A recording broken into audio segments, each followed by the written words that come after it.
Naj se še enkrat predstavim, sem predvsem specialistka interne medicine ter hematologije, delam v bolnišnici Slovenj Gradec. Moje drugo zanimanje pa je spolna medicina, s katero se ukvarjam od leta 2016 po opravljenem evropskem izpitu. Nisem edina taka zdravnica v Sloveniji, nas je 5, 2 urologa, 2 ginekologa, 1 psihiatrinja, tako da s tem področjem se ukvarjamo. Obstaja tudi slovenska sekcija za spolno medicino, ki je bila aktivna. To leto smo imeli Evropski kongres v Ljubljani februarja. Tokrat pa na temo spolne medicine, na spodbudo gospe Renate, bomo pogovorili se o multipli sklerozi, tako da začnimo, če ste za. Kaj je spolna medicina? Spolna medicina je multidisciplinarna veja medicine, ki se ukvarja s človeško seksualnostjo, se pravi, in njenimi motnjami. Ima za cilj izboljšati spolno zdravje in ukvarja se z diagnostiko, terapijo in rehabilitacijo. Vemo, da so o spolnosti v zgodovini se različno govorilo, oziroma od začetka se sploh ne, dokler se nekje ni v začetku tega stoletja nekaj začelo premikati, govoriti na to temo. To je seveda odvisno od tem, v katerem področju sveta živimo, kakšno je naše ozadje, religija, kultura, etične norme, ki veljajo v družbi, v katerem živimo. Nekaj več na tem področju se je premikalo z seksualno zgodovino v 60-ih letih prejšnjega stoletja z prvimi primeri na tem področju, Master & Johnson, potem Kinsey, pa še do danes, ko so o tem bolj odprto govori, slišimo po medijih, gledamo filme, kot je 50 odtenkov sive, tako da zdaj to upam, da ni tabu. Ko govorimo o spolni medicini, v spolni medicini uporabljamo biopsihosocialni model, ko proučujemo spolni odgovor, se pravi, človeka oziroma njegovo spolno življenje vzamemo v celoti, ter ne gledamo samo na njegove biološke dejavnike, temveč tudi v obravnavi vzamemo tudi psihološke dejavnike, interpersonalno, se pravi v partnerskem odnosu, ter sociokulturne dejavnike. Ta model oziroma pristop v socialni medicini ima nekaj posebnosti, da bolniku moramo pristopiti v enem varnem okolju z diskrecijo, zaupnostjo in ta pristop potrebuje dodatna znanja strani zdravnika, pa še en občutek za bližino. Uporabljamo implicit model kot takega pacienta oziroma klienta, ko se na nas obrne, sploh vprašamo, a se on želi pogovarjati o spolnosti. Potem, ko vprašamo, katere so njegove težave, potem začnemo njegovo zgodovino, se pravi medicinsko in spolno zgodovino, vključno z zdravili, prejšnjimi bolezni. Šele potem pridemo do težave oziroma do problema, ki tega pacienta je pripeljal k nam. Kaj sploh je spolni odgovor? To je serija emocionalnih in fizičnih sprememb, ki se pojavljajo takrat, ko je oseba spolno vzburjena in sodeluje pri seksualnih aktivnostih. To je lahko spolni odnos ali masturbacija. Zdaj vam bom nekaj prikazala osnove seksologije. To je Master Johnson, klasični, ta prvi model spolnega odgovora, ko so znanstveniki v laboratorijskih pogojih pri moških in pri ženskah sledili spolnemu odgovoru, s tem so merili samo fizične karakteristike tega, se pravi puls, perspiracije, krvni pritisk in so ugotovili, da naj bi pri moških in pri ženskah spolni odgovor potekal v 4 fazah. Prvič je faza vzburjanja, potem sledi faza plato, potem sledi orgazem ter rezolucija. Kako se je razvijala spolna medicina kot znanost? Tako so se tudi znanja nagrajevale, tako da Kaplan, to je en psiholog iz Amerike, v 80-ih letih prejšnjega stoletja je rekel, temu modelu bomo dodali še vzburjanje. Se pravi, pred vzburjanjem mora postojati še nekaj, to je spolna želja, se pravi, tukaj v tem modelu pride upoštev ne samo fizični dejavniki, temveč tudi psihološki dejavniki, ki so še posebej pomembni v spolnem odnosu. Se pravi, po tem modelu naj bi prvič obstajala vzburjanje, želja, vzburjanje, pa šele potem orgazem. Najnovejši model, ki velja še posebej za ženske, to je Bassonov model spolnega seksualnega odgovora. Od samega začetka naj bi štartali iz pozicije spolno neutralnega, se pravi, naj ne bi obstajala tale proaktivna spolna želja. Temveč, če se dovolj seksualno stimulira, še posebej ženske, pride do vzburjanja, pa šele potem pride želja. Se pravi, ni nujno, da od začetka imamo občutek, da bi bili metuljčki v trebuhu. Treba se je prepustiti situaciji, če nas partner pelje oziroma partnerka, ni nujno, da smo. Potem tole fazo vzburjanja se tak stopnjuje, da pride tudi želja, kar naj bi vodilo do emocionalne in fizičnega zadovoljstva, orgazem pa ni nujno naš cilj oziroma skrajni cilj. Se pravi, v tem krožnem ciklusu pri ženskah se lahko potem vzpostavi spolni odgovor, da bi potem bil tudi užitek. Zakaj ljudje sploh imamo spolnost? Vemo, da v Ameriki za vse delajo študije, pa še za to, in opisali so 237 različnih razlogov, zakaj imamo ljudje spolnost oziroma spolne odnose in jih razvrstili v 4 skupine. Na prvem mestu fizični razlogi, pa ne bom rekla prvič reprodukcija, ne? Zmanjšanje stresa, zadovoljstvo, fizična privlačnost, želja po izkušnji. Na drugem mestu čustveni razlogi, ljubezen, predanost, izražanje emocij. Na tretjem mestu lahko spolnost uporabljamo za doseganje določenih ciljev, materialnih, socialnih, da se nekomu maščujemo oziroma izkoriščamo ga. Ali pa zaradi lastne negotovosti, da lastno samozavest dvignemo, ker počutimo obveznost, pritisk, da obdržimo partnerje. Zdaj vemo, da ženske so z Venere, moški so z Marsa, ampak res je, da so dokazali v seksologiji, da moška spolnost je nekaj posebnega, tako da so moški predvsem sami na sebe orientirani. Mi ženske kot bitja smo bolj komplicirani, ženska spolnost naj bi bila odvisna od konteksta, vezana na relacijski odnos in večpomenska. Najbolj pomembno je to, da je treba zapeljevati in pustiti, da bi nas zapeljali oziroma da se proces razvija. Ko govorimo o spolnih disfunkcijah, prej je veljalo, da se delijo striktno na telesne, psihične in kombinirane. Sedaj temu ni tako, ker vemo, da obstajajo tudi motnje, ki imajo različne osnove oziroma so odvisne od naše zgodovine, konteksta, travme v preteklosti. In ni vsakič organska spolna disfunkcija spolni problem v zvezi. Samo če nas to moti v zvezi, potem postane tudi spolna disfunkcija naš spolni problem. V našem okolju oziroma v času, ko mi si pridobivamo izkušnje oziroma se spolno razvijamo, pod vplivom okolja, pod vplivom medijev, naj bi bili pri nas ugrajeni seksualne skripte. Kaj pomeni to? Da privzgojeno nam je, da mislimo, da so ženske pasivne, da so bolj take nežne, da potrpijo, da so čustvene, da so lepe mlade, da so privzgojene, da tuje želje izpolnjujejo, da niso agresivne v spolnosti oziroma da od njih se ne pričakuje neki asertivni pristop.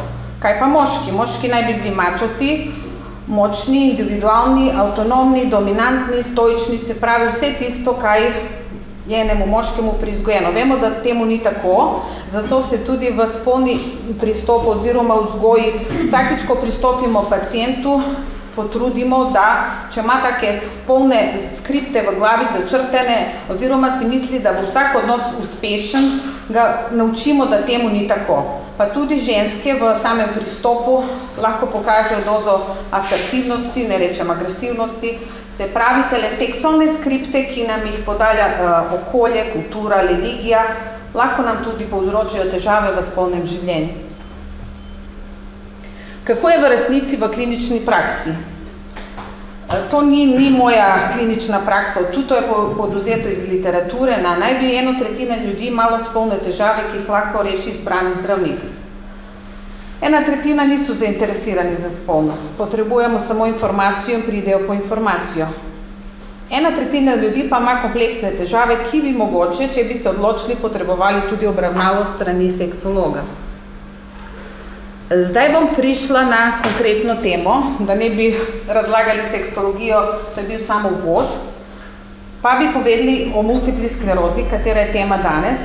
Vemo, da multipla skleroza po definiciji je progresivna nevrološka bolezen, avtoimuna, kronična, kamor pride do vnetne demielinizacije ter atrofije živčevja, predvsem v centralnem živčnem sistemu, prav tako vodi do motene nevrološke funkcije, vključno z senzorično funkcijo in avtonomno funkcijo. Vemo, da ima nepredvidljiv potek, prizadene oba spola, in sicer ženske več kot moške, naj bi se največ pojavljala pri starosti 20 do 40 let.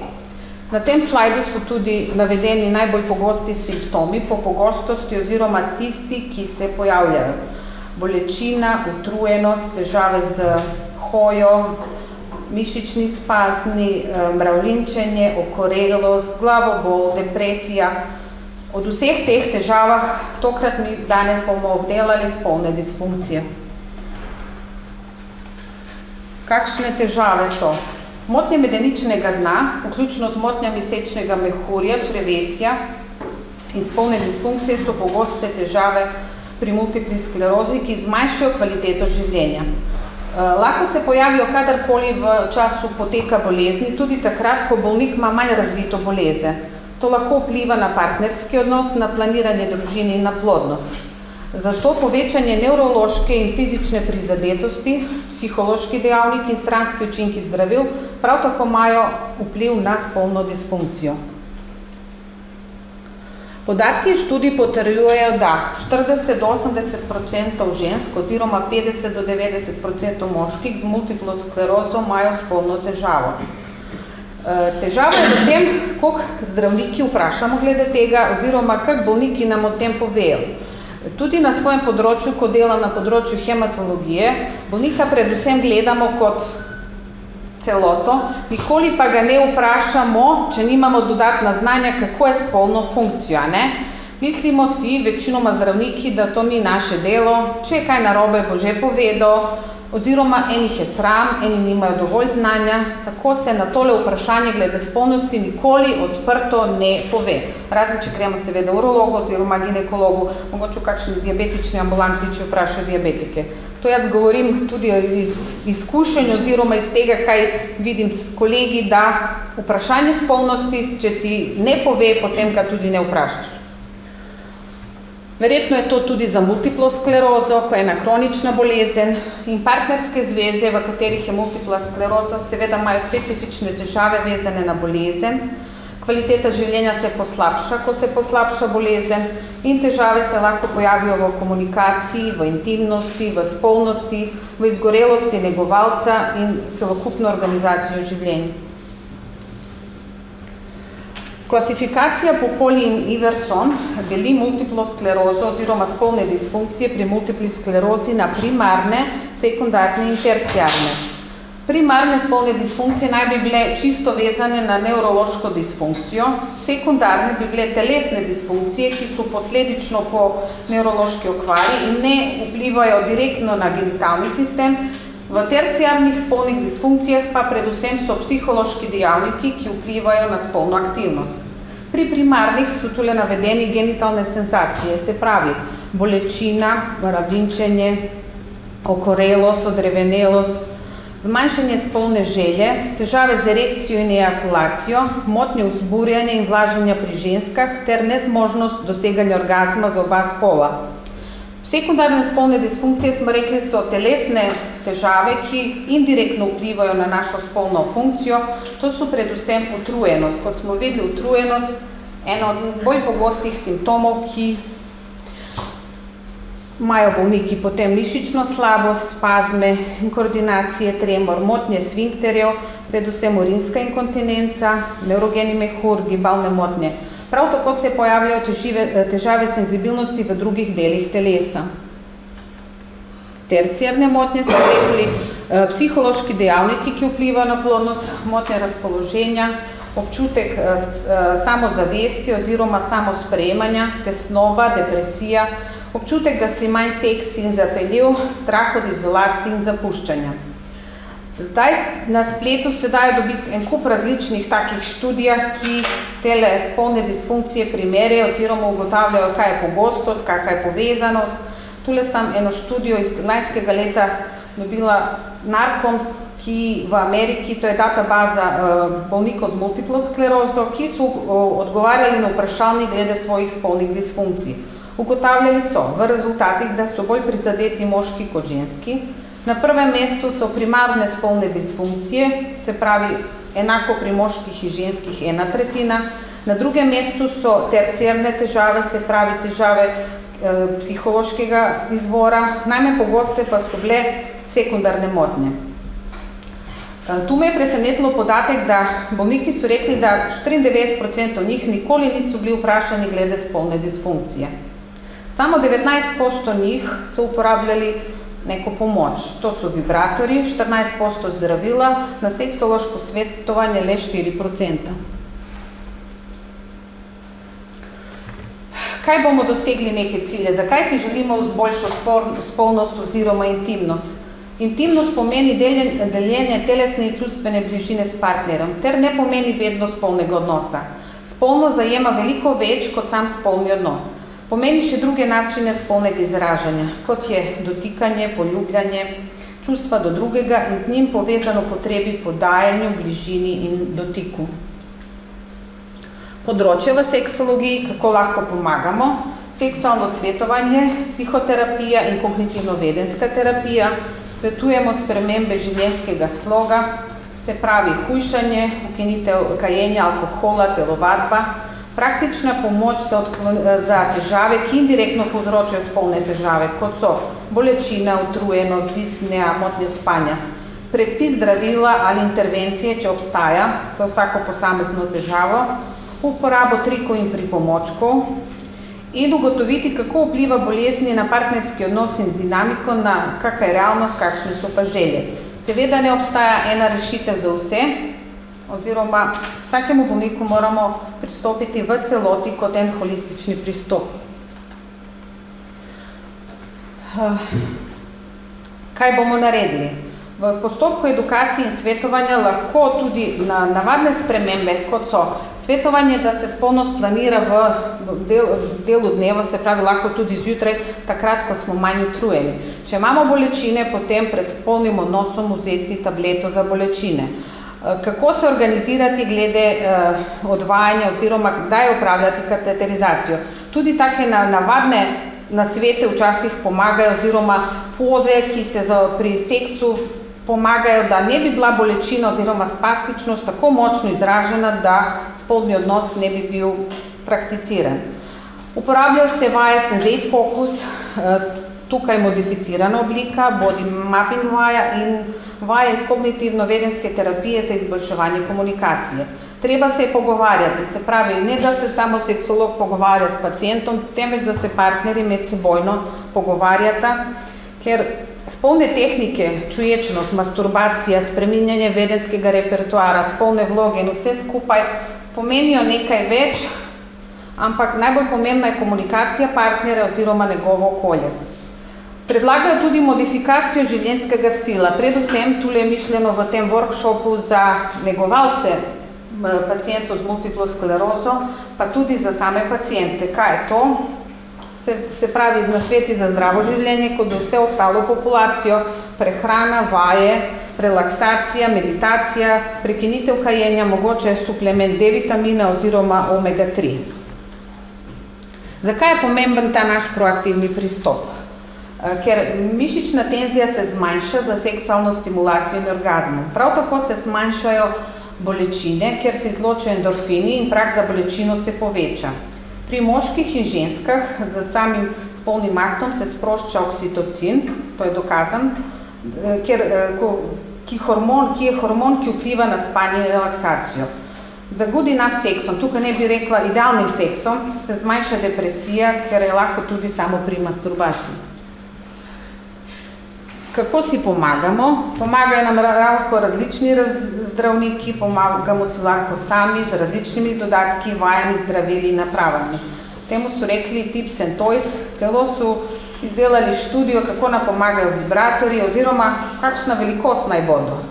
lahko vprašamo urologa, ginekologa, internista, psihiatra ali pa gremo seksologu. Kaj so afrodizijaki? Američani, FDA, definira afrodizijak zdravilo ali sredstvo, ki potrjeno povzroča ali zvišuje spolno željo ali izboljša spolno izvedbo. Se pravi, naj bi pomagali. Tisto, kaj se da dobiti v prosti prodaji, je zelo veliko. Tisto pa, kaj naj bi res pomagalo po študijah, naj bi bil ginko, ginseng, maka, tribulus terrestris, arginin, zestra krem. Se pravi, to je vse na nivoju afrodizijaka. Če pomaga, pa tudi kot placebo, splača se poskusiti.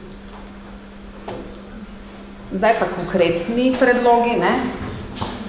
Kaj je tisto iz prakse, kaj nam lahko pomaga? Kaj pomaga pri suhi nožnici pri ženskah? Se pravi, treba imeti dovolj dolgo stimulacijo. Stimulacijo se pravi ne samo vaginalno, temveč na splošno stimulacijo z več erogenih zon. Pri suhi nožnici seveda pomagajo lubrikanti, ki so različne sorte, različnih sestave. Potem vlažilci, predvsem tule so različni geli in supozitori za hialuronsko kislino, ki se uporabljajo 2 do 3 tedensko. Če se gre proti menopauzi, pa pride do vaginalne atrofije, potem vemo, da pomaga hormonska nadomestna terapija oziroma lokalna estrogenska terapija, ki jo predpiše tudi lahko izbrani zdravnik, ki prav tako izboljša suhost nožnice.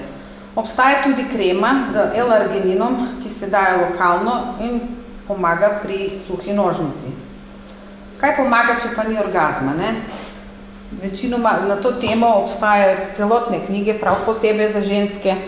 V tej knjigi je na 100 strani obdelano, kako naj bi postali orgazmični, biorgazmik. Ampak vemo, da tule veliko znanosti ne bomo, če rečemo, da boljša samozavest, izboljšanje lastne samopodobe, vaje z masturbacijo, da vidimo, kaj nam ugaja, vključitev spolne fantazije in dodatne stimulacije erogenih zon. Naj bi si pomagali z spreminjanjem položaja telesa, položajem nog, spreminjanjem ritma, draženjem ščegetavčka, stiskanjem in sproščanjem mišic mesečnega dna, se pravi, keglove vaje prav tako pomagajo za orgazem.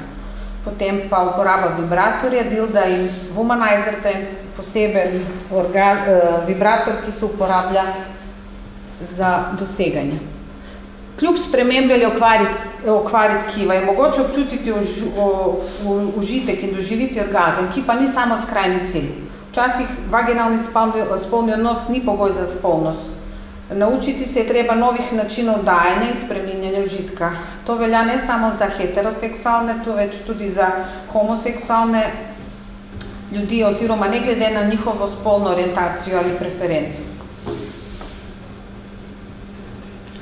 Zdaj nekaj za moške. Vemo, da je najbolj pogosta erektilna disfunkcija. Kaj je to po definiciji? Nezmožnost doseči in vzdrževati trdost spolnega odnosa, tako da je spolni odnos mogoč. Kaj pomaga? Predvsem psihoseksualna terapija in medicinska terapija. Pacientu oziroma tistim, ki se nas takšno težavo obrne, moramo mu razložiti mehanizem erekcije, da potrebuje dovolj dolgo stimulacijo, ne glede na to, ali bi bila tole vizualna, oralna, manualna, da bi se erekcija dosegla. Lahko si pomagamo z različnimi vibratorji. Tukaj je naveden vibrator Vibererek, ki se uporablja pri pacientov z okvaro hrbtenice. Obstajajo prav posebej vibratorji, ki pomagajo ne samo za erekcijo, temveč tudi za ejakulacijo. Vemo, da si lahko pomagamo s tabletami, Viagra in ostali iz te skupine. Obstajajo injekcije, ki predvsem jih predpisujejo urologi. To so intrakavernozne injekcije prostaglandinov, lahko se dajo tudi v obliki pelet v sečnico. Obstajajo različni konstrikcijski prsteni, vakuumske naprave, ki prav tako pomagajo v erekciji. Kot skrajna točka pa je ustavitev proteze. V fazi raziskave so zdravljenje z matičnimi celicami, zdravljenje z nizkoenergetsko shock-wave terapijo, to je tudi pri nas v Sloveniji dostopno, genska terapija, ki je v razvoju ter rekonstrukcije erektilnega tkiva. vse tisto skupaj nekaj od tega pomaga. Kaj pa moramo biti pozorni? Kako bomo razločili, če pride pacient in rečemo, a res gre za tako organsko disfunkcijo, ali pa nam ga pošlje urolog pa reče, temu pacientu pa ni nič, to je čisto psihogeno. Kako bomo razločili? To se da tudi razbrati iz njegove zgodovine. Če pride mlad fant, pa ni bodybuilder, pa je čisto zdrav, pa nima do sedaj nobenih bolezni, nobenih zdravil in reče, to se je pojavilo naenkrat. Pred samim spolnim odnosom se počutim zelo v stresu. Strah me, kako bo tokrat. A bo res tudi tokrat neuspeh. Pa ga vprašamo, a se to pojavlja pogosto? Ne reče, ne, občasno je v redu, občasno pa ne. Pa če gremo naprej spraševati, bo rekel, jaz imam normalno erekcijo, ko se zjutraj zbudim, tudi po noči. Kaj pa erekcija z masturbacijo? Z masturbacijo tudi gre, se pravi, fiziološka pot je v redu, ker vemo, za sam spolni odnos je pomembno hormoni, vaskularno pa neurogeno. Se pravi, vse tisto deluje, najbolj pomemben je pa simpatikus, se pravi strah od nastopanja, katere v njegovi glavi in ga moramo prepričati, da ni nujno, da se to pojavi, oziroma kako da tisto zadevo spelje do konca, da drugič po njegovih merilih bo uspešen. To se da tudi razbrati iz Skratka, v zaključku, kaj bom rekla, pomembna je odprtost, kako mi doživljamo občutek in se pogovarjati o tem z našim partnerjem, z zdravnikom, s prijateljico, seksologom oziroma tistim, ki mislimo, da nam lahko pomaga. Prav tako vemo, da osebe s kronično boleznijo imajo pravico do največje mogoče stopnje zdravja in varne spolne izkušnje. To bi bilo z moje strani. Zdaj pa sem odprta za vprašanje.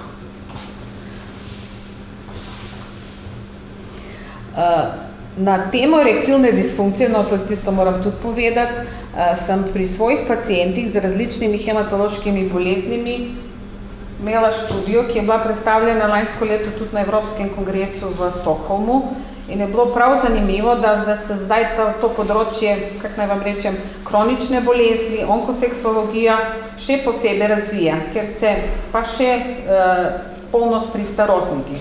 Ker vemo, da se življenjska doba podaljšuje, v medicini imamo možnosti, da določene zadeve zdravimo in pozdravimo, tako da sama spolnost kot takšna ni več tabu, oziroma o tem se več govori, dela se na tem.